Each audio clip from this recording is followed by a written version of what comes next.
Hello everyone. हम लोग एक न्यू क्वेश्चन सीरीज को देखते हैं। जैसे यहाँ पे हमारे पास एक क्वेश्चन है। क्या है कि A vector is turned without change in its length। मतलब एक वेक्टर है ए वेक्टर जो कि कैसा कर रहा है अपने पास। ए वेक्टर क्या कर रहा है, चेंज मतलब कैसा टर्न कर रहा है without change in its length. वो अपने लेंथ में बिना चेंजेस किए ही सिर्फ क्या कर जा रहा है, हल्का सा चेंज कर जा रहा है।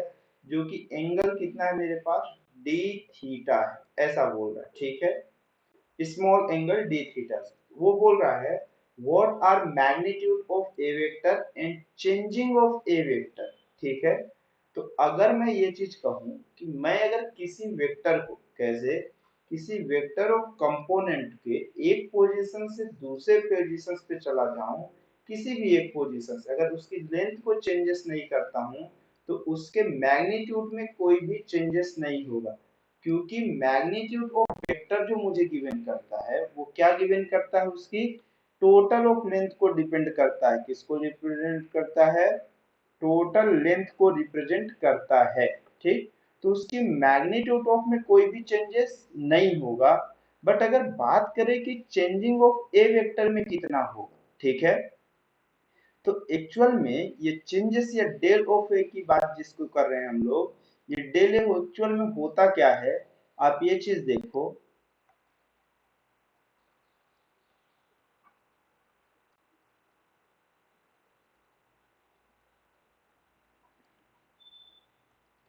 तो हमें ये दिखा कि इस वाली केसेस में जो मेरे पास मैग्नीट्यूड है, ठीक है, तो मैग्नीट्यूड में कोई भी चेंजेस नहीं होगा। बट अगर मैं बात करूं डेल ऑफ ए वेक्टर, तो एक्चुअल में डेल ए होता क्या है, डेल ए हमारे पास कहलाता है ए की फाइनल पोजीशन माइनस ऑफ ए की इनिशियल पोजीशन। ठीक है, ये दोनों हमारे पास कैसा है, इसका सब्ट्रैक्शन जो कहलाएगा वो डेल ऑफ ए कहलाएगा। ठीक है, तो इस चीज को मैं कैसा लिख सकता हूं, A final minus of A final minus, minus की जगह पे इसे प्लस कर देते हैं, माइनस ऑफ ए इनिशियल कह सकते हैं। ठीक है, तो मैं ये कंसीडर किया कि मेरे पास डेल ऑफ ए की वैल्यू मुझे फाइंड करनी है। ठीक है, मैग्नीट्यूड ऑफ ए वेक्टर में तो कोई भी चेंजेस नहीं होगा, एंगल चेंज कर देने से लेंथ में अगर कोई भी चेंजेस नहीं है तो मैग्नीट्यूड में कोई भी चेंजेस नहीं होगा। ठीक है, लेकिन अगर ये बात करें कि हमारे पास एक small angle del d theta को अगर मैं चेंज करता हूं तो मुझे उससे डेल ए में क्या इम्पैक्ट पड़ेगा। ठीक, तो मैं अगर ये कह रहा कि ये मेरे पास पहले कौन सा वेक्टर था, ए वेक्टर था। ठीक है, दूसरा वेक्टर ये आया मेरे पास, ए वेक्टर ही आया, बट इसका वो एंगल मेरे पास कितना है, डी थीटा है। कितना एंगल है मुझे, डी थीटा है। तो क्वेश्चंस में क्या बोल रहा है कि जो ये वैल्यू है वो ए की कौन सी वैल्यू है, फाइनल वैल्यू है, और ये वैल्यू जो है वो ए की कौन सी वैल्यू है, इनिशियल वैल्यू है। तो मुझे क्या बोल रहा है, A final plus of minus A initial की वैल्यू चाहिए। तो इनिशियल वैल्यू का निगेटिव ऑफ मेरे पास इसी डायरेक्शन पे होगा, बट उसकी डायरेक्शन कैसी हो जाएगी, अपोजिट हो जाएगी। तो माइनस ऑफ ए वेक्टर हुआ, तो उसे अब ये दोनों के बीच का मेरे पास कैसा मैग्नीट्यूड चाहिए, डेल ए बोला है, वेक्टर नहीं बोला है यहाँ पे। तो ये मेरे पास फाइनल और इनिशियल वैल्यू के निगेटिव के बीच का जो एंगल है वो कितना, 180 माइनस ऑफ डी थीटा है। ठीक है, ये ऑफ मेरे पास ये दोनों के बीच का क्या है, एंगल है। तो अब अगर मुझे पैरेललोग्राम एडिशन लॉ से पता चले कि दो ऑफ वेक्टर्स के बीच का, कैसे, दो ऑफ वेक्टर के बीच का एंगल कितना होता है, कि जैसे ये बोलूं कि A vector plus of B vector, इसके मैग्नीट्यूड की बात करूं तो मुझे कितना मिलेगा यहाँ पर से, ये दोनों के मैग्नीट्यूड की अगर मैं बात किया तो ये मुझे दिखेगा जो वैल्यूएशंस, वो होगा square root of A square plus of B square plus of 2ab into cos theta. ठीक है, ये ऑफ फॉर्मेट आपके पास दिखेगा। ठीक है, अब दूसरी ऑफ चीज, अगर मैं ये कहूं कि इस चीज में मैं ये दोनों के बीच वाले फॉर्मेट को देखना चाहता हूं, ठीक है, तो मैं क्या देखना चाहता हूं कि मुझे डेल ऑफ ए की वैल्यू मिले जो कि magnitude of A final vector minus of A initial vector की बात होगी। तो दो वेक्टर के निगेटिव ऑफ कंपोनेंट का जो मेरे पास पैरेललोग्राम एडिशन लो आता है वो कितना आता है, A square plus B square minus of 2ab into cos theta आप लिखते हो, या इसी चीज को कितना लिखते हो आप लोग, आप बताओ।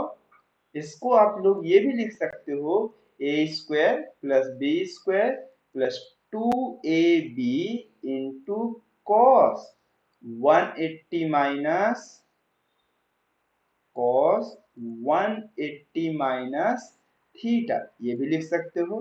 तो यहां से अगर मैं बात करूं तो मैं इसे इस तरह से कुछ लिख सकता हूं, डेल ए को मैं magnitude of A final vector minus of A initial vector के सब्सट्रैक्शन की बात करूं, या तो मैं ये दोनों को डायरेक्टली ले लूं या ये दोनों के बीच के एंगल को मैं सेलेक्ट कर लूं।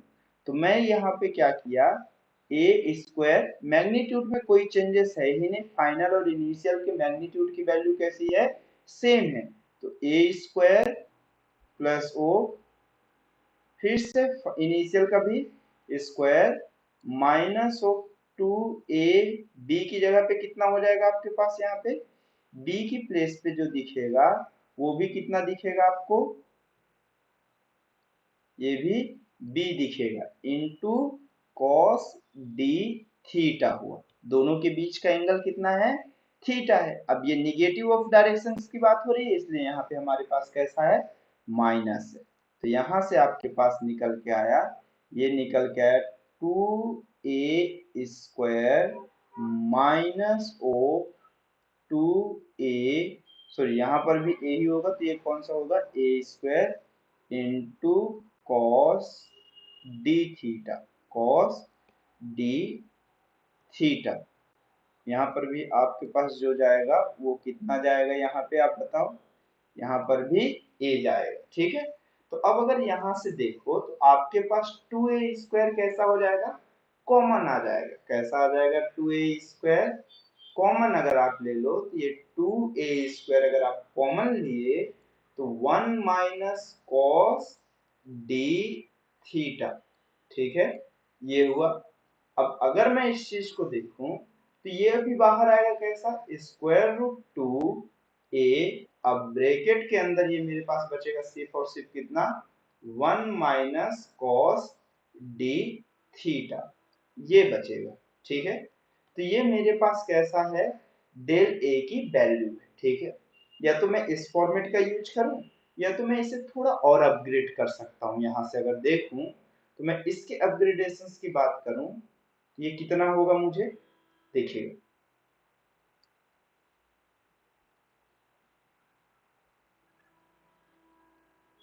अगर इसके अपग्रेडेशंस की बात करें तो मेरे पास डेल ए की जो वैल्यू अभी आई है वो स्क्वायर रूट 2a और उसके अंदर जो है 1 minus of cos D theta, ठीक है।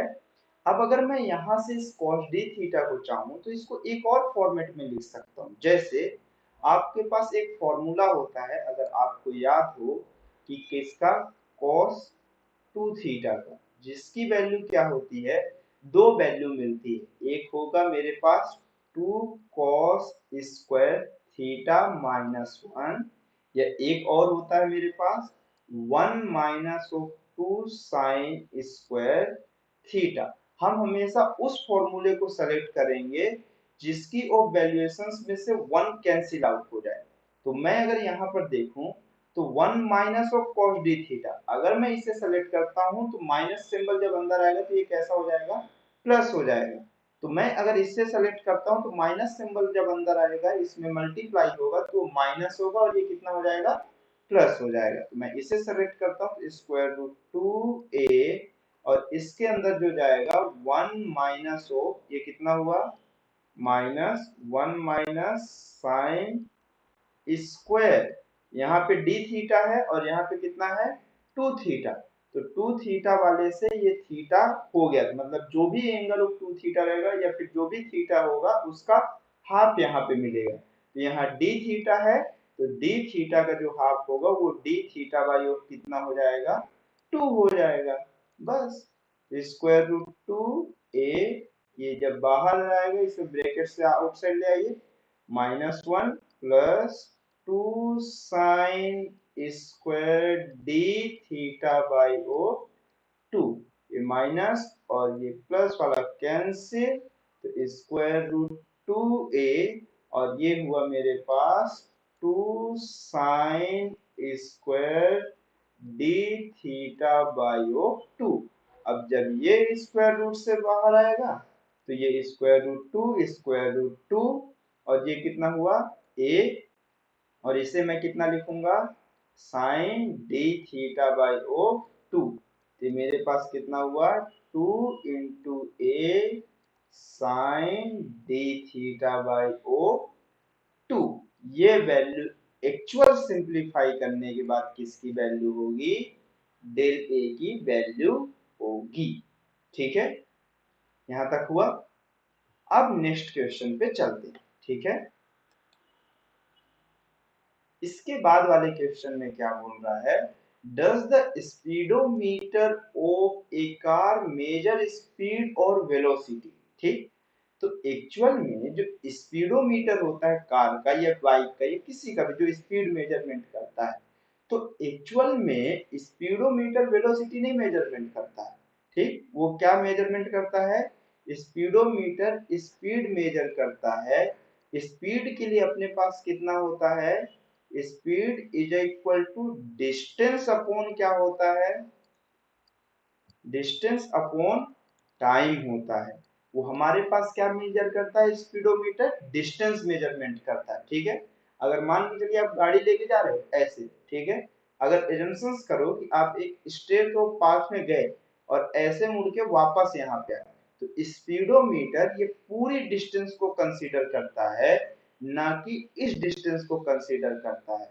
अगर वो वेलोसिटी को कंसीडरेशन करता तो वेलोसिटी इज इक्वल टू अपने पास कितना होता है, हम लोग जानते हैं, velocity is equal to displacement displacement upon time.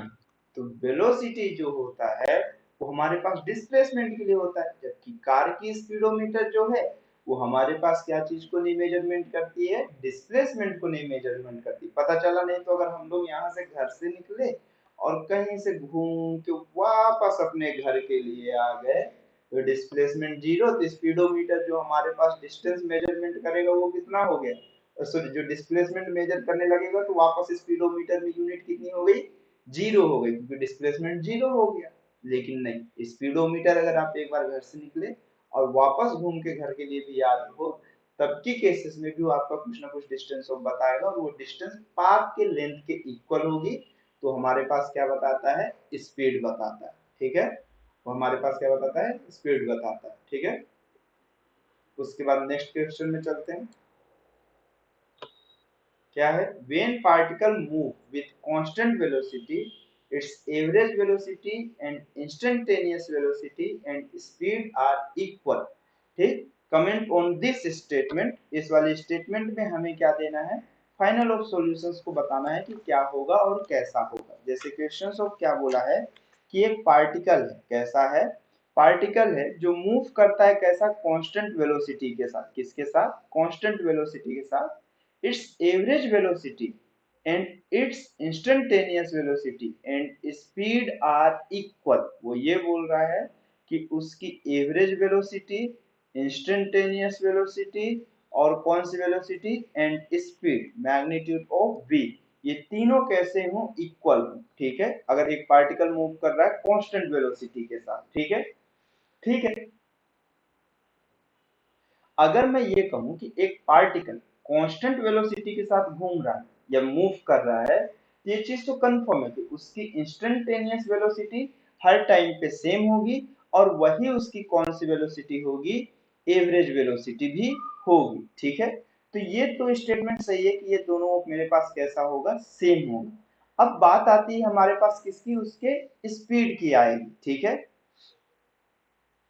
अगर मैं ये चीज कहूं तो अगर इसके मैग्नीट्यूड की भी बात करूं तो तो मैग्नीट्यूड भी हमेशा कैसा आएगा, सेम आएगा। तो मैग्नीट्यूड ऑफ वेलोसिटी हमारे पास क्या कहलाता है, स्पीड कहलाता है। क्या कहलाता है, स्पीड कहलाता है। ठीक है, तो अगर यहाँ पर से अगर हम लोग देखें कि मेरे पास, जैसे एक एग्जांपल ऑफ मैं लेने की कोशिश करता हूँ कि मेरे पास एक ऑब्जेक्ट है, ठीक, वो फर्स्ट ऑफ सेकंड में कितना वेलोसिटी से चला, v वेलोसिटी से, सेकंड ऑफ सेकंड में भी v से, थर्ड ऑफ सेकंड में भी v वेलोसिटी से।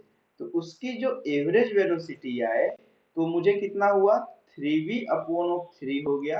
ये कैंसिल आउट होने के बाद भी v आया, तो मतलब एवरेज वेलोसिटी अभी कितना है, v है, और हर एक टाइम ड्यूरेशन पे वेलोसिटी भी v है। अगर मैं इसके मैग्नीट्यूड को भी निकालूंगा तो भी v आएगा। तो ये चीज तो कंफर्मेशन है कि अगर एक ऑब्जेक्ट या पार्टिकल कांस्टेंट वेलोसिटी से मूव कर रहा है तो उसकी average velocity and instantaneous velocity उसकी हमेशा कैसी होगी, इक्वल होगी। कैसी होगी, इक्वल होगी।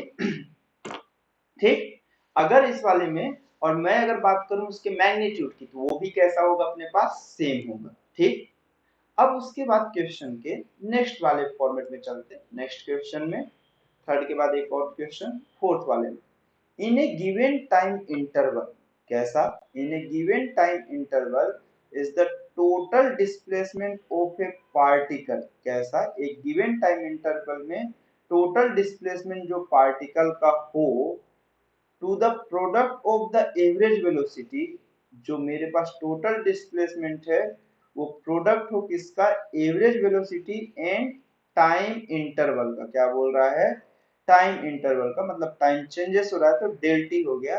Even then velocity is not constant, अगर वेलोसिटी नहीं भी कांस्टेंट है तो ये चीज को पूछ रहा है। ये तो होता ही है, क्योंकि अपने पास कैसा होता है, हम जानते हैं कि average velocity is equal to कितना होता है, total distance, total distance upon total time. ठीक, तो ये टोटल टाइम की बात करें तो वो क्वेश्चन में क्या बोल रहा है कि एक गिवन टाइम इंटरवल में total displacement of particle equal to the product of the, कैसा, product of the average velocity and time interval. Total time कितना, उसके इनिशियल फाइनल से, मतलब इनिशियल से फाइनल के बीच में जो भी टाइम लगा उसके सब्सट्रैक्शंस को हम क्या बोलेंगे, फाइनल माइनस इनिशियल को हम कैसा बोलते हैं, उसके टोटल टाइम के इक्वल बोलते हैं, फाइनल माइनस इनिशियल टाइम वाले में, और टोटल डिस्प्लेसमेंट हो गया तो ये यहाँ पर से एवरेज ऑफ वेलोसिटी हो गया।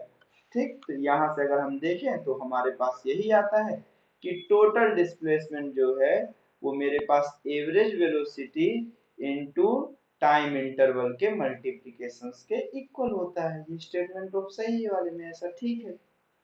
ठीक, उसके नेक्स्ट ऑफ पोर्शंस पे चलते हैं। नेक्स्ट क्वेश्चन में अब फिफ्थ नंबर ऑफ क्वेश्चन देखते हैं। अब इसके बाद अगर हम क्वेश्चन को देखें, नेक्स्ट क्वेश्चन को, तो क्या है हमारे पास, can you have zero displacement and non zero average velocity, मतलब क्या आपके पास ऐसी पॉसिबिलिटीज है क्या जिसमें आपके पास जो डिस्प्लेसमेंट है वो कितना हो, जीरो हो, और मेरे पास जो एवरेज वेलोसिटी है वो कितनी हो, नॉन जीरो हो। ठीक है, और दूसरा केसेस में क्या है कि can you have a zero displacement and non zero velocity, क्या आपके पास ये पॉसिबिलिटीज है कि उसका डिस्प्लेसमेंट जीरो हो बट मेरे पास वेलोसिटी कैसी ना हो, जीरो ना हो। ठीक है, ऐसी वाली केसेस क्या आपके पास पॉसिबल है या नहीं पॉसिबल है, आपके पास सिर्फ ये पूछा है। ठीक, तो अब अगर हम लोग ये देखें तो हमारे पास यहाँ पर से होता कैसा है, बस इस चीज को देखना स्टार्ट करें। क्वेश्चन में क्या बोल रहा है कि क्या आपके पास ऐसी पॉसिबिलिटीज है जहां पे डिस्प्लेसमेंट कितना हो, डिस्प्लेसमेंट आपके पास कितना हो, जीरो हो, बट एवरेज ऑफ वेलोसिटी कितनी हो, नॉन जीरो हो, और सिमिलर हो, डिस्प्लेसमेंट जीरो हो और उसकी कौन सी वेलोसिटी नॉन जीरो हो, मेरे पास वेलोसिटी ऑफ मेरे पास कितनी ना हो, जीरो ना हो, जबकि डिस्प्लेसमेंट ऑफ आपके पास कितना होना चाहिए, जीरो, और एवरेज वेलोसिटी आपके पास कैसा ना हो, जीरो ना हो। ये दो क्वांटिटी आपके पास जीरो ना हो जबकि डिस्प्लेसमेंट कितना हो, जीरो। तो ऐसी कंडीशंस पे पॉसिबिलिटीज ये है कि अगर मैं बात करूं एवरेज वेलोसिटी की, तो एवरेज वेलोसिटी हमारे पास कितना होता है, टोटल डिस्प्लेसमेंट कितना, total displacement upon total time, ठीक है। तो ऐसी कोई भी पॉसिबिलिटी नहीं, अगर मैं बोल रहा हूँ कि टोटल डिस्प्लेसमेंट ही अगर अपने पास जीरो है, तो कंफर्म बात है कि उसका एवरेज ऑफ एक्सेलरेशन मेरे पास कितना होगा, जीरो होगा। मतलब ऐसी कोई भी पॉसिबिलिटी नहीं है कि जब हमारे पास कैसा हो, एवरेज मतलब डिस्प्लेसमेंट अगर जीरो है तो उसका जो एवरेज ऑफ एक्सेलरेशन वो कैसा हो, जीरो हो। और उसके बाद क्या बोल रहा है, मेरे पास उसकी वेलोसिटी ऑफ कितनी हो, मेरे पास नॉन जीरो। लेकिन ये चीज पॉसिबल है, ठीक। जैसे अगर मैं ये कहता हूं कि जब हम लोग क्या करें, प्रोजेक्टाइल मोशंस करें, क्या मोशन करें, प्रोजेक्टाइल मोशन करते हैं।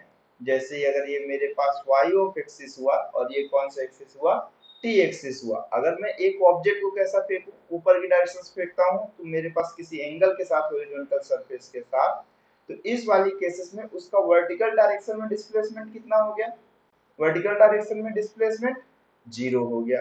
अगर बात करी जाए तो जितनी ऑफ हाइट को वो गेन किया, उतनी ऑफ हाइट को क्या किया, लॉस किया, ठीक है।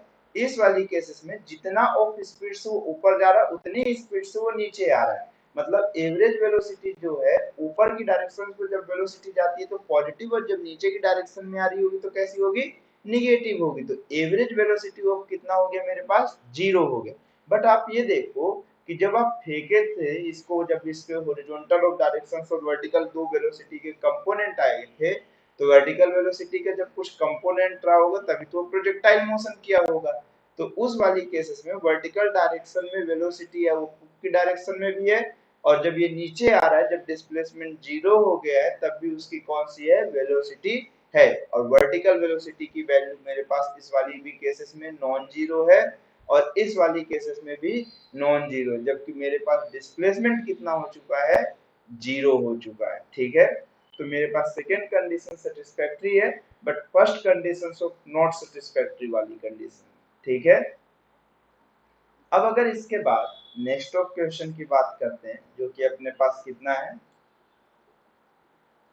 at which point on its path a projectile has the smallest speed। वो ये पूछ रहा है कि एक पूरी प्रोजेक्टाइल में सबसे मिनिमम ऑफ स्पीड कब होती है, ठीक है। तो देखो, अगर ये चीज है, मैं यहाँ से एक प्रोजेक्टाइल को थ्रो करता हूँ, तो प्रोजेक्टाइल में क्या होता है कि किसी ऑब्जेक्ट को, जब किसी ऑब्जेक्ट को हॉरिजॉन्टल से किसी ऑफ एंगल पे जब आप थ्रो करते हो, तो उस वेलोसिटी के कितने कंपोनेंट निकल के आते हैं, दो कंपोनेंट निकल के आते हैं, एक हॉरिजॉन्टल और एक कौन सा होता है हमारे पास, वर्टिकल। ये कौन सा हुआ, u sin थीटा, ठीक है। दो कंपोनेंट निकल के आए, एक u cos थीटा और एक कौन सा हुआ, u sin थीटा। तो जब इस वाले प्रोजेक्ट को ऐसे फेंके हो आप, तो ये इस तरह से थ्रो करने पे इस तरह से जाएगा, हॉरिजॉन्टल वेलोसिटी कंपोनेंट के कारण आगे साइड, और वर्टिकल वेलोसिटी कंपोनेंट के कारण वो कैसा जाएगा, अप साइड, ठीक। तो ये जो u होता है, ये एक्चुअल में मेरे पास कैसा, हॉरिजॉन्टल का स्क्वायर प्लस वर्टिकल के स्क्वायर ऑफ वेलोसिटी के स्क्वायर का स्क्वायर रूट के इक्वल होता है। आप ये जानते हो, जब मैं अपने मैक्सिमम ऑफ हाइट में जाता हूँ, कहाँ पे जाता हूँ, मैक्सिमम ऑफ हाइट पे जाता हूँ, तो इसकी वर्टिकल वेलोसिटी ऑफ मेरे पास कितनी हो जाती है, जीरो हो जाती है। कितनी हो जाती है, जीरो हो जाती है, जब मैं हाईएस्ट ऑफ पॉइंट पे जीरो जाता हूँ। तो आप ये देखो, ये वैल्यू आपके पास सबसे मिनिमम कब मिलेगी, u की value square root of U Y का square plus of U X का स्क्वायर, वर्टिकल का स्क्वायर प्लस ऑफ हॉरिजॉन्टल का स्क्वायर इज इक्वल टू, मेरे पास टोटल स्पीड पूछा है। तो पूछा ये स्पीड की वैल्यू सबसे कम कब होगी। तो देखो, कोई भी अगर क्वांटिटी अगर निगेटिव भी है तो उसका स्क्वायर ऑलवेज भी कैसा होगा, मेरे पास पॉजिटिव होगा, ठीक है। तो अगर मैं ये कहूं कि मेरे पास ये कंपोनेंट तो ऑलवेज कांस्टेंट है, क्योंकि इस डायरेक्शन में कोई भी एक्सेलरेशन है ही नहीं, मेरे पास सिर्फ चेंजेस कौन सा होता है, vertical velocity of component change होता है। तो सबसे हाईएस्ट ऑफ पॉइंट पे जब होते हैं, तो हमारे पास यहाँ पे वेलोसिटी ऑफ कितनी हो जाती है, y की वैल्यू जीरो हो जाती है। अगर कोई भी एक कंपोनेंट अगर जीरो हो गया, तो ये वैल्यू ऑफ स्क्वायर बचेगा, तो u की वैल्यू ऑफ सिर्फ किसकी इक्वल हो जाएगी, u x के इक्वल हो जाएगी। तो इस पॉइंट बस पे मेरे पास हाईएस्ट ऑफ पॉइंट पे जो मुझे स्पीड मिलती है वो मुझे कितनी होती है, सबसे कम होती है। कैसी होती है, सबसे कम होती है। या सबसे किसको बोलते हो आप, मिनिमम बोलते हो। क्या बोलते हो, मिनिमम बोलते हो। तो हाईएस्ट ऑफ पॉइंट पे जो वेलोसिटी मिलती है वो कैसी मिलती है, हमारे पास मिनिमम मिलती है।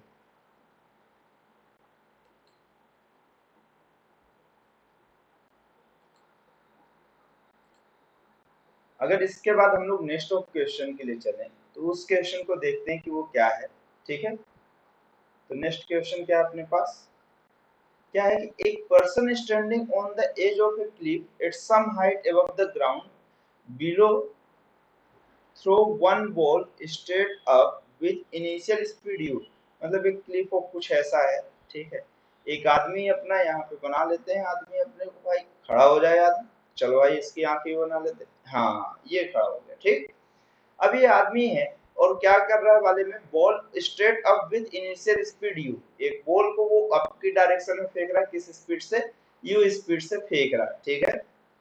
और फिर मेरे पास कैसा, throw another ball straight down with the same initial speed. पहली बॉल को जिस स्पीड से ऊपर फेंका है उसी स्पीड से दूसरी बॉल को किस साइड फेंक रहा है, मेरे पास नीचे साइड फेंक रहा है, ठीक है, कोई दिक्कत नहीं। Which ball if either has the larger speed when it hit the ground neglect air resistance। Question में बोल रहा है कि जब वो ग्राउंड को टच करेगा तो कौन सी बॉल की स्पीड ज्यादा होगी, फर्स्ट वाले की या सेकंड वाले की। अगर हम इसमें कॉन्सेप्ट ना लगाएं तो आधे लोगों को पहले, अगर जब 11 12 की फिजिक्स नहीं पढ़े होंगे तो उन्हें ये पता चलेगा कि सेकंड वाली ज्यादा तेज होगी, लेकिन ऐसा नहीं है। एक्चुअल में दोनों बोले ग्राउंड में जब टच करेंगी तो दोनों की स्पीड कैसी होगी, सेम होगी। इसके पीछे का रीजन देखिए, जैसे मैं इस बॉल को किस डायरेक्शन में फेंक रहा हूँ, फर्स्ट वाली बॉल, फर्स्ट वाली बॉल को हम कहाँ पे फेंक रहे हैं, ऊपर की डायरेक्शन पे। अब ऊपर की डायरेक्शन में फेंक रहे हैं किस स्पीड से, यू स्पीड से। इस पे ग्रेविटेशनल एक्सेलरेशन अप्लाई होगा और ये धीरे धीरे धीरे धीरे ऊपर जाएगा, एक अपनी हाईएस्ट पॉइंट को टच करेगा जहां पे इसकी वर्टिकल वेलोसिटी कितनी हो जाएगी, 0 हो जाएगी, ठीक। अब ये ऑब्जेक्ट यहां से पहुंचा और यहां तक, ठीक। और जब इसके बाद ये रिटर्न करके वापस जब आएगा सेम हाइट में, तो इस हाइट पे इसकी वेलोसिटी सेम होगी, बट मेरे पास डायरेक्शन कैसी होगी, अपोजिट होगी। तो इस वाली कंडीशंस पे मतलब ये बॉल जब ऐसे ऊपर जाके एक पॉइंट से लौट के आएगी तो इसी वाले वो पाथ में से जब जा रही होगी ये फर्स्ट वाली वो बॉल, तो इसकी भी स्पीड वही होगी बट डायरेक्शंस कैसी होगी, अपोजिट होगी। तो जब दोनों बॉल्स की स्पीड डाउनवर्ड डायरेक्शंस पे सेम ऑफ है तो वो जब ग्राउंड को टच करेंगी सेम ग्रेविटेशनल ऑफ एक्सेलरेशन पे, तो उस टाइम पे स्पीड दोनों का सेम होगा। लेकिन अगर ये वाली केस में बोला जाए कि दोनों का टाइम ऑफ पीरियड कैसा होगा, तो दोनों का टाइम पीरियड कैसा होगा, डिफरेंट डिफरेंट होगा, ठीक। तो अगर मैं इस चीज को दिखाना भी चाहूँ कि जैसे मेरे पास ये हुआ, ठीक, अगर मैं इस बॉल को फेंका किस स्पीड से, यू स्पीड से, ये मेरे पास इसकी कौन सी स्पीड है, इनिशियल स्पीड है। अब ये वाली केसेस में फाइनल ऑफ स्पीड कहां तक पहुंचेगी, v की वैल्यू 0 तक पहुंचेगी। अब जब यहाँ पे पहुंचेगा और ये वापस ऑफ चलेगा तो जितने टाइम में ऊपर गया होगा उतने टाइम पे कैसा, नीचे आएगा। आप एक चीज समझो कि जब भी आप क्रिकेट खेलते हो, अगर आप इसकी थ्योरी जब पढ़े होगे तो एक बॉल को उठाओ और सीधे ऊपर फेंको, तो जितने टाइम पे वो ऊपर गया है उतने ही टाइम पे अगर एयर रेजिस्टेंस नहीं है तो वो उतने ही टाइम पे कैसे आएगा, नीचे आएगा, ठीक है। और उसी स्पीड से आता है। आप देखना कभी भी क्रिकेट में अगर बॉल लेना हो बहुत तेज ऊपर फेंकना, जितनी ऊपर बॉल जाएगा उतना ही तेज बढ़िया नीचे आता है, बढ़िया, ठीक। और अगर ऐसे हल्के से फेंक रहे होगे तो हल्के से ही नीचे आता है, हाथ में चोट कम लगती है, ठीक है। तो हमारे पास इस वाली केसेस में दोनों ही कंडीशंस पे बॉल सेम टाइम पे ग्राउंड को टच करेगा।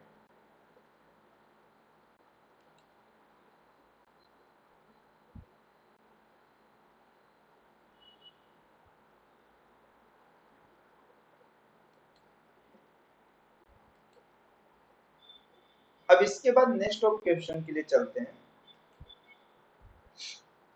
नेक्स्ट क्वेश्चन क्या है, an airplane on floor relief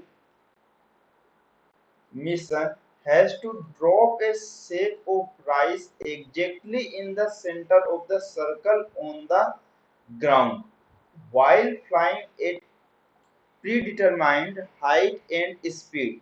What is so difficult about that? मतलब वो क्वेश्चंस पे ये बोल रहा है कि मेरे पास एक फ्लोर ऑफ आया, मतलब बाढ़ आई है, मान चलिए जैसे सिस्टम दिल्ली उत्तराखंड में चल रहा है उसी टाइप में एक बाढ़ के टाइम के लिए है कि एक रिलीफ फंड चल रहा है, जिसमें मेरे पास मिशन क्या है कि वो ड्राफ्ट क्या कर रहा है, एक पैकेट ऑफ मेरे पास किसका राइस का ड्रॉप कर रहा है, कहाँ पे, exactly centre of a circle. मतलब ये अपनी एरोप्लेन बना लेते हैं भाई, घूम घूम करके, ठीक है, ऐसे वो मेरे पास कैसा है, एरोप्लेन है, इस डायरेक्शन पे ये जा रही है एरोप्लेन। अब वो क्या कर रहा है, मेरे पास सेंटर ऑफ ए सर्कल में एक ग्राउंड में कैसा जो सर्कल है ऐसा बना हुआ है, उसमें क्या कर रहा है, वो राइस के ब्लॉक को ड्रॉप करना चाह रहा है और जस्ट एग्जैक्ट उसी के ऊपर वो क्या कर रहा है, छोड़ रहा है। तो वो बोल रहा है कि इसमें डिफिकल्टी ऑफ क्या है, तो एक्चुअल में इस वाली केसेस में ये मेरे पास मोशंस पे होगा। जब ये छोड़ रहा होगा ब्लॉक को, तो ब्लॉक तो हालांकि मेरे पास प्लेन के साथ कैसा हॉरिजॉन्टल डायरेक्शन में मोशंस होगा, तो हॉरिजॉन्टल डायरेक्शन में ब्लॉक भी मोशन करेगा। अब जिस टाइम पे ये ब्लॉक कुछ ड्रॉप करेगा जस्ट ऑफ वर्टिकल नीचे, तो एक्चुअल में मेरे पास ब्लॉक ग्रेविटी के कारण तो नीचे आएगा ही आएगा किसी वेलोसिटी के कारण, जो मेरे पास वर्टिकल वेलोसिटी होगी। और इस वाली केसेस में ब्लॉक जो होगा वो प्लेन के साथ कैसे मोशंस पे भी होगा हॉरिजॉन्टल डायरेक्शन में, तो जो रिजल्टेंट ऑफ वेलोसिटी आएगी वो किसी और डायरेक्शंस पे आएगी। वो ब्लॉक पे मेरे पास ये जो सेंटर है उस पे आने के बदले उसके थोड़ा आगे जाके गिरेगी। अगर उसे परफेक्टली ऑफ यहाँ पे ड्रॉप करवाना है तो उसे उस सेंटर से पहले ड्रॉप करना पड़ेगा, तब जाके वो यहाँ पर आएगा, ठीक, क्योंकि उस वाली केसेस में हॉरिजॉन्टल ऑफ डायरेक्शंस पे प्लेन की स्पीड और मेरे पास वर्टिकल डायरेक्शन में ऑफ ग्रेविटी, ये दोनों के वेक्टर ऑफ समेशन ऐसे डायरेक्शंस होने चाहिए कि जो डायरेक्टली ऑफ कहाँ पे आ रहे हो, सेंटर पे, तभी वो पॉसिबल है। एग्जैक्ट ऑफ ऊपर आप अगर ड्रॉप करोगे तो कभी भी उस पॉइंट पे नहीं गिरेगा, हमेशा कैसा आगे गिरेगा। इस चीज को आप ऐसे देख सकते हो कि जब आप रेलवे में ट्रेन में कहीं पर ऐसे जा रहे होते हैं ना ट्रेन के साथ, अगर पानी की बोतल आप छोड़ोगे तो आपके साथ थोड़ा आगे ड्रॉप होता है, वो हमेशा वहीं पर नहीं होता जहां पर आप छोड़ दिए हो, ठीक है। इसके बाद नेक्स्ट क्वेश्चन क्या है, हाँ, which of the following graph cannot possible represent one dimensional motion of particle। मतलब ये पूरी केसेस में ये तीन ग्राफ है, एक ग्राफ, दो ग्राफ, तीन ग्राफ, ये तीनों ग्राफ में कौन सा ग्राफ वो पॉसिबल नहीं है जो मेरे पास कैसा 1D ऑफ मोशंस पे, ठीक है। तो देखते हैं पहला ग्राफ किसके लिए है, डिस्प्लेसमेंट और टाइम के लिए, किसके लिए है, डिस्प्लेसमेंट और टाइम के लिए। तो पहला ग्राफ तो एकदम डायरेक्टली वो पॉसिबल नहीं है क्योंकि टाइम कभी भी निगेटिव नहीं हो सकता। आप ये समझो कि टाइम कभी भी मेरे पास निगेटिव नहीं हो सकता।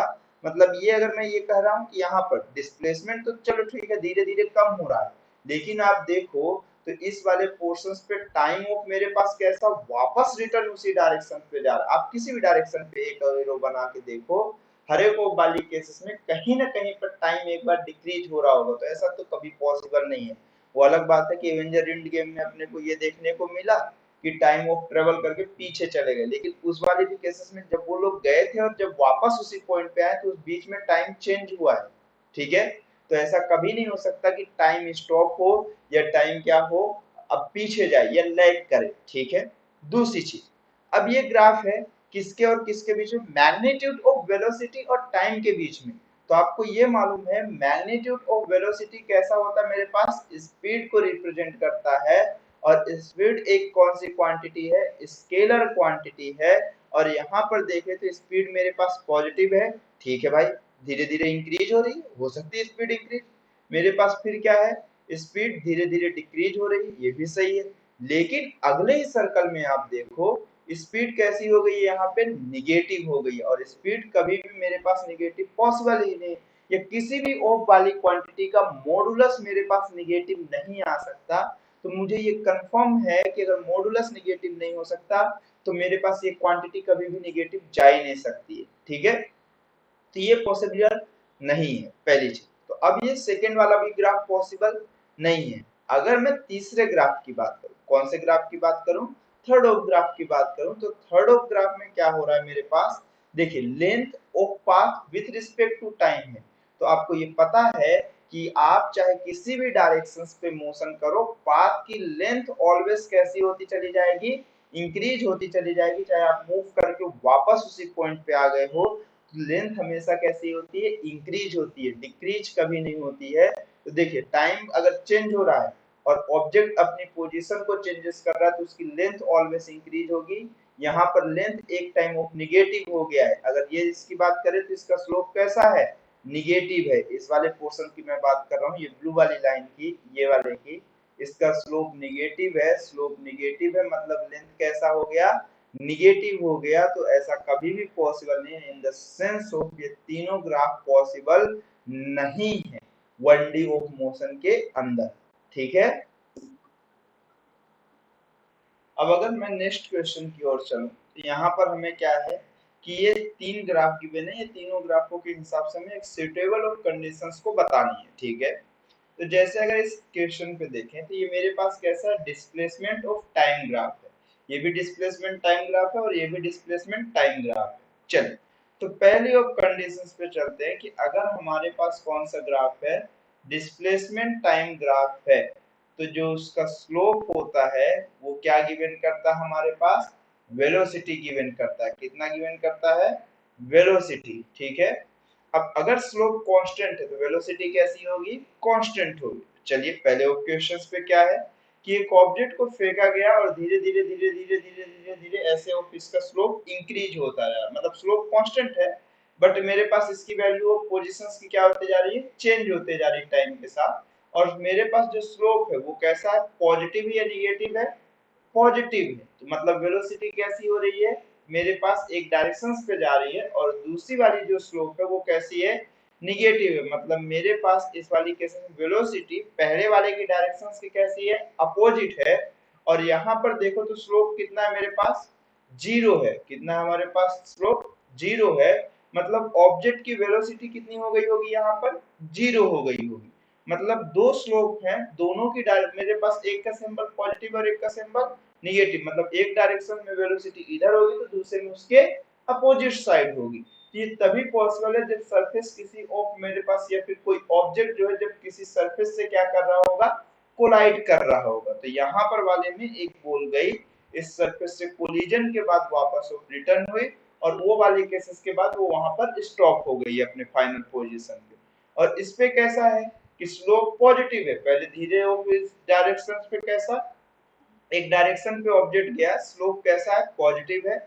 उसमें स्ट्राइक होने के बाद वापस वो रिटर्न आया, फिर उसमें से स्ट्राइक हुआ, एक दूसरा सरफेस होगा उस वाले से स्ट्राइक हुआ, फिर तीसरे सरफेस पे ऐसे गया और एक बार बार इस तरह से कोलिजन करते करते करते धीरे धीरे अपनी स्पीड को क्या करते जा रहा है, कम करते जा रहा है और एक टाइम पे जाके स्टॉप हो गया है। इस वाले में जो कोलिजन है वो कैसा है, इनलास्टिक ऑफ कोलिजंस के फॉर्मेट में चल रहा है और इस वाले फॉर्मेट में गया और एक अपने सरफेस से कोलाइड हुआ, वापस वो खाके उसी पोजीशन पे क्या हो गया है, स्टॉप हो गया, ठीक है। अब इसके बाद नेक्स्ट ऑफ वाले में चलें, इसमें क्या है, one of the following statement is incorrect. क्या है, एक कार ट्रेवल करती है around the track at a constant velocity, एक ट्रैक हमारे पास बना हुआ है और एक कार कैसा है, एक कांस्टेंट वेलोसिटी के साथ मूव करती है। क्या ये स्टेटमेंट करेक्ट है या इनकरेक्ट है। तो देखिए ऐसा कभी भी पॉसिबिलिटीज ऑफ ही नहीं है कि जैसे अगर एक कार है तो ये हमारे पास किसी एक ट्रैक में मूव कर रही है तो हर एक डायरेक्शन पे इसकी वेलोसिटी ऑफ मेरे पास कैसी है, सेम हो। देखो ऐसा नहीं है, वेलोसिटी हमारे पास कैसी क्वांटिटी है, वेक्टर क्वांटिटी या स्केलर क्वांटिटी। वेलोसिटी एक वेक्टर क्वांटिटी है जिसमें हमारे पास क्या क्या मिलता है, मैग्नीट्यूड, क्या क्या मिलेगा, मैग्नीट्यूड प्लस ओ क्या मिलेगा, डायरेक्शन मिलेगा। क्या मिलेगा, मैग्नीट्यूड प्लस ओ क्या मिलेगा, हमारे पास डायरेक्शंस मिलेगा। अगर इस पूरी प्रोसेस में कहूं कि उसकी स्पीड कांस्टेंट हो तो चलेगा, लेकिन मेरे पास वेलोसिटी कभी भी कांस्टेंट नहीं होगी क्योंकि मैग्नीट्यूड हो सकता है सेम हो बट इस ट्रैक में डायरेक्शन हर एक को पॉइंट पे कैसा हो रहा होगा, different different different different different different होगा। तो अगर मैं ये बोलूं कि अगर मैं एक ट्रैक में मूव कर रहा हूं तो ट्रैक में मेरे पास वेलोसिटी कभी भी सेम नहीं हो सकती, कांस्टेंट नहीं हो सकती, टाइम के साथ वेलोसिटी में चेंजेस होगा। बट हाँ the car travel around the track at constant speed, speed जरूर कंपलसरी क्योंकि स्पीड में कोई भी डायरेक्शंस नहीं होती है। इस पूरे फॉर्मेट में अगर स्पीड कांस्टेंट हो गई लेकिन मेरे पास हर एक फॉर्मेट में डायरेक्शन डिफरेंट है तो मतलब वेलोसिटी ऑफ मेरे पास कांस्टेंट नहीं हो सकती। लेकिन मेरे पास एक चीज जो कांस्टेंट होगा अगर ट्रैक में हो सकता है तो वो क्या होगा, स्पीड कांस्टेंट होगी। ठीक है, ऐसी ऑफ चीज। ठीक, उसके बाद नेक्स्ट क्वेश्चन में देखते हैं। नेक्स्ट क्वेश्चन क्या है, given an example for your own experience in which the velocity of an object is zero for just a instant of time but it's acceleration is not zero. मतलब वो ये बोल रहा है कि आप अपने ऑफ एक्सपीरियंस से ये बताइए कि जब आपके पास वेलोसिटी जीरो हो बट एक्सेलरेशन कैसा ना हो। मेरे पास वो कोई इंस्टेंट बताना है जहां पे वेलोसिटी जीरो बट एक्सेलरेशन मेरे पास जीरो ना हो। तो ये वाली कंडीशंस तब आती है जब बॉडी में कैसा रिटार्डेशन आ रहा हो, कैसा आ रहा हो, रिटार्डेशन आ रहा हो। जैसे मेरे पास अगर मैं ये कहूं कि मेरे पास एक ऑब्जेक्ट को मैं प्रोजेक्टाइल ऑफ कराता हूं, कैसा कराता हूं, प्रोजेक्टाइल मोशन कराऊं, तो हाईएस्ट ऑफ पॉइंट पे वेलोसिटी ऑफ मेरे पास वर्टिकल वेलोसिटी कितनी हो जाती है, जीरो। बट ग्रेविटेशनल एक्सेलरेशन वहां पर हमेशा वो क्या होते रहता है, अप्लाई होते रहता है। तो इस वाली केसेस में एक्सेलरेशन मेरे पास जीरो के इक्वल नहीं हुआ है, बट हाँ मेरे पास इस वाली केसेस में वेलोसिटी कैसी हो गई है, जीरो हो गई है। ठीक, उसके बाद नेक्स्ट क्वेश्चन चलते हैं। नेक्स्ट क्वेश्चन में क्या है कि a ball is drop from rest from the top of a building and strike the ground with a speed of we. मतलब एक टॉप ऑफ बिल्डिंग है, हम ये कंसीडर कर लिए कि बिल्डिंग की हाइट कितनी हमारे पास h है। Ball is drop from rest from the top of building, मतलब एक आदमी है यहाँ पे कंसीडर कर लेते हैं, एक बॉल को ड्रॉप किया गया है कहां से, बिल्डिंग के ऊपर से, and strike the ground with speed of we. मतलब ये बॉल जब ग्राउंड को टच कर रही होगी तब इसकी स्पीड कितनी है, v from the ground level. A second ball is thrown straight upward at the same instant that the first ball is dropped। मतलब जिस टाइम पे पहली बॉल को ड्रॉप किया गया है उसी टाइम पे एक दूसरी बॉल है जिसे वर्टिकली और अपवर्ड की डायरेक्शंस पे छोड़ा गया है। अगर पहली बॉल को मेरे पास ड्रॉप किया गया तो इसकी इनिशियल वेलोसिटी कितनी होगी, जीरो होगी, और जब ये ग्राउंड को टच किया फाइनल वेलोसिटी ऑफ इसकी कितनी होगी, पहले बॉल की वीएफ होगी। अब उसी टाइम पे एक दूसरी बॉल को कैसा वर्टिकल अपवर्ड डायरेक्शन में straight upward at same instant that first ball is drop the initial speed of the second ball is मेरे पास कितना है, v naught is equal to vf है। मतलब उसी टाइम पे जिस टाइम पे पहली बॉल को क्या किया गया है, ड्रॉप किया गया है, उसी टाइम पे दूसरी बॉल को कैसा वर्टिकल अपवर्ड डायरेक्शन पे थ्रो किया गया है। The same speed with which the first ball will eventually strike the ground, और जिस स्पीड से मेरे पास वो बॉल ग्राउंड को टच किया है उसी स्पीड से उसे क्या कर दिया गया है, ऊपर की डायरेक्शन में फेंक दिया गया है। Ignoring air resistance decide whether the ball across path at half the height of the building above the half point और below the half point given your regions। मतलब वो ये पूछा कि जब ये दोनों बॉल्स मिल रही होंगी उस टाइम पे वो हाइट ऑफ कहां पर होगा, बिल्डिंग के हाफ हाइट से नीचे या ऊपर की डायरेक्शंस पे। ये दो क्वेश्चंस आपके पास पूछा हुआ है। ठीक है, अब देखिए पहली चीज, जब दोनों बॉल मीट करेंगे तो एक चीज सेम होगी, वो होगी मेरे पास टाइम t1 और t2, दोनों का टाइम मेरे पास कैसा होगा, सेम होगा। ठीक है, अब दूसरी और चीजें वाली कंडीशंस पे कहें कि मेरे पास इस वाली केसेस में भी जितना टाइम हो ये पहुंचेगा, ये बोल रहा है कि जिस टाइम पे दोनों मैच करेंगी उस टाइम मेरे पास टाइम पीरियड कैसा होना चाहिए, सेम होगा ही। क्योंकि अगर मैं ये कहूं कि मैं यहां से चला और मेरा दोस्त इधर से चला, जब दोनों अब दोनों सेम टाइम पे चल रहे हैं तो जब भी हम दोनों मिलेंगे उस टाइम पे हमारा टाइम जैसा होगा, सेम होगा। ठीक है, तो जब भी मेरे टाइम ऑफ ट्रेवलिंग दोनों का कैसा होगा, सेम होगा। डिस्टेंस कुछ भी हो सकती है लेकिन जब हम लोग दो लोग मैच करेंगे तो उस टाइम पे हमारे पास टाइम पीरियड ऑफ ये ट्रेवलिंग ऑफ टाइम कैसा होगा, सेम होगा। ठीक है, तो चले, जब टाइम सेम होगा तो हम ये कंसीडर कर लिए कि दोनों का ट्रेवलिंग ऑफ टाइम कितना है, t1 और t2 अगर इक्वल है तो वो किसके इक्वल हो गया, t के इक्वल हो गया। हम कंसीडर करते हैं कि पहला ऑफ ऑब्जेक्ट जो ट्रेवल किया होगा हाइट वो h1 किया होगा और दूसरा ऑब्जेक्ट जो हाइट ट्रेवल किया होगा वो h2 हाइट ट्रेवल किया होगा, और ये दोनों की हाइट का समेशन हमारे पास किसके इक्वल होगा, बिल्डिंग की हाइट के इक्वल होगा। ठीक है, तो अगर मैं ये चीज कहूँ कि बिल्डिंग की हाइट कितनी है, h1 की वैल्यू कितनी है और h2 की वैल्यू कितनी है, तो यहाँ पर से अगर मैं इस सॉल्यूशंस को देखना स्टार्ट करता हूँ तो मैं पहले ये चीजों को हटा देता हूँ यहाँ पर से, अब आप देखना स्टार्ट करना। ठीक है, अब देखते हैं, पहला ऑफ ऑब्जेक्ट मुझे यहाँ से ड्रॉप किया गया है, फर्स्ट ऑफ ऑब्जेक्ट को, इसकी इन ड्रॉप किया गया तो इनिशियल स्पीड कितनी होगी, 0। अब ये ग्राउंड पे स्ट्राइक कर रहा होगा पहला ऑफ ऑब्जेक्ट किस स्पीड से, वीएफ स्पीड से। उसी टाइम पे मेरे पास सेम टाइम पे दूसरे ऑब्जेक्ट को ऊपर की डायरेक्शन में क्या किया गया है, थ्रो किया गया है। क्या किया गया है, थ्रो किया गया है, जिसकी स्पीड जिस स्पीड से ग्राउंड पे स्ट्राइक किया है उसी स्पीड से इसको किस डायरेक्शन में, ऊपर की डायरेक्शन में थ्रो किया गया। ठीक है, अब ये वाली केसेस में वो क्वेश्चंस में बोल रहा है कि वो जब मैच करेंगी तो हाइट कहाँ पे होगी, वो हाइट नीचे साइड ऑफ h/2 के होगी या अप साइड होगी। ठीक है, तो देखो अब अगर इस वाली कंडीशन में कहें तो पहला ऑब्जेक्ट जो हाइट को ट्रेवल करेगा वो h1 होगा, और दूसरा वाला जो हाइट को ट्रेवल करेगा वो कौन सा होगा, h2 होगा। बट ये दोनों जब भी मिले, चाहे जहां पर भी मिले, वो टोटल ऑफ हाइट के इक्वल होगा। ठीक है, तो h1 plus of h2 is equal to कितना होगा, h। और ये जब भी मिलेंगी तो दोनों का ट्रेवलिंग ऑफ टाइम कैसा होगा, सेम होगा। ठीक है, तो ये चीज हुआ। तो अगर मैं h1 की वैल्यू की बात करूं तो h1 वाले केसेस में मेरे पास देखिए टाइम है, हाइट में कंसीडर किया हूं h1, इनिशियल वेलोसिटी है और एक्सेलरेशन है। तो कौन सी इक्वेशन का यूज करेंगे, फर्स्ट, सेकंड या थर्ड।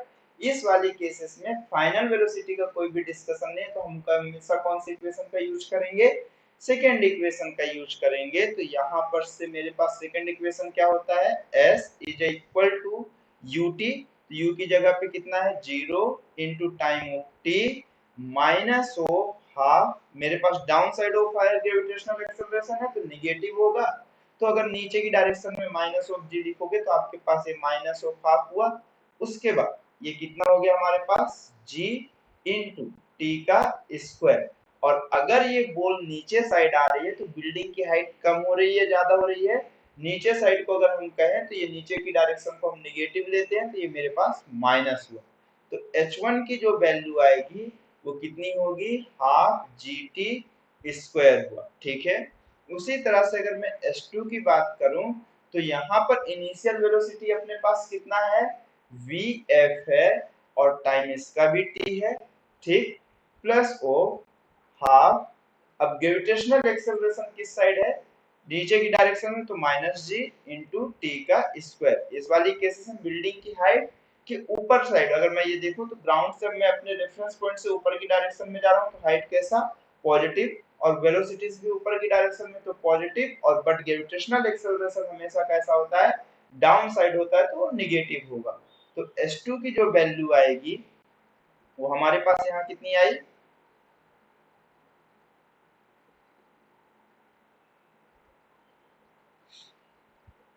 ये हमारे पास आएगी h2 is equal to v f into t minus of half g t square, ये होगी। ठीक है, अब यहाँ पर h1 की वैल्यू मिल गई, h2 की वैल्यू मिल गई, अभी बचा है h। तो अगर आप देखो आपके पास कौन सी वेलोसिटी है, इनिशियल वेलोसिटी इस कंडीशन में 0, फाइनल वेलोसिटी vf, टाइम नहीं है कि कितने टाइम में वो ग्राउंड को टच की है, लेकिन हाँ डिस्प्लेसमेंट है, और ग्रेविटेशनल एक्सेलरेशन ऑलवेज भी कैसा, डाउन साइड। तो मैं अगर ये देखूं तो मेरे पास इसमें कौन सी इक्वेशन का यूज करोगे, अगर टाइम से independent motion, equation of motion में कौन सा होता है, थर्ड वाला होता है। तो आप देखो कितना लिखोगे, v square is equal to u square plus of 2as में आप वैल्यू पुट करो, फाइनल वेलोसिटी कितनी है आपके पास, vf, initial velocity of vf का स्क्वायर हो जाएगा, इनिशियल वेलोसिटी कितना है, 0 प्लस ऑफ 2, एक्सेलरेशन कितना हुआ, माइनस जी, और डिस्प्लेसमेंट भी कैसा है, नीचे की डायरेक्शन पे है तो ये माइनस ऑफ h हुआ। ठीक, अगर एक इस क्वेश्चन को अगर हम सॉल्व करें तो ये हमारे पास कितना हुआ, vf square is equal to हमारे पास कितना हो गया, 2g इंटू एच। तो यहाँ से जो एच की वैल्यू आएगी वो अपने पास कितनी हो गई, we f square upon 2g हुआ। ठीक है, इस वैल्यू को हम लोग इस इक्वेशन में पुट करते हैं। ठीक है, तो देखिए h1 की वैल्यू अब कितनी है, half g t square. h2 की वैल्यू अब कितनी है हमारे पास, यहाँ पर से हम लोग वैल्यू पुट कर लेते हैं। एक न्यू पेज में मैं इस वैल्यू को पुट करता हूँ, आप लोग इसको देखिएगा थोड़ा सा। ठीक, देखिए